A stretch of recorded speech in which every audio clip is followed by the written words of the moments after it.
পাথর বাঁধতেছে, সাহাবীদের দৃশ্যগুলো আজকে দেখা যাচ্ছে।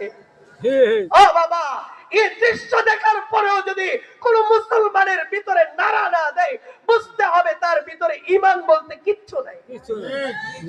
আল্লাহ তুমি আমাদেরকে ঈমানদার হওয়ার তৌফিক দাও, বলেন আমিন।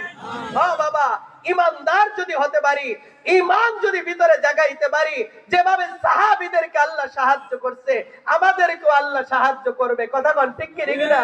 ও বাবা, এই জন্য শুধু মুখে স্লোগান দিলে হবে না, ঈমানি শক্তিতে বলিয়ান হওয়ার দরকার আছে না নাই? যদি বদরের সাহাবীদের মতো ঈমানওয়ালা হতে পারেন, তাইলে যে আল্লাহ বদরে আমাদেরকে সাহায্য করছে, ওই আল্লাহ এখনো আছে না নাই? ও বাবা, বদরে যে আল্লাহ মুসলমানদেরকে বিজয় দান করছে, অস্ত্রের পাওয়ারে না, ঈমানের পাওয়ারে। কথা কোন ঠিক কি না? 1000 কাফের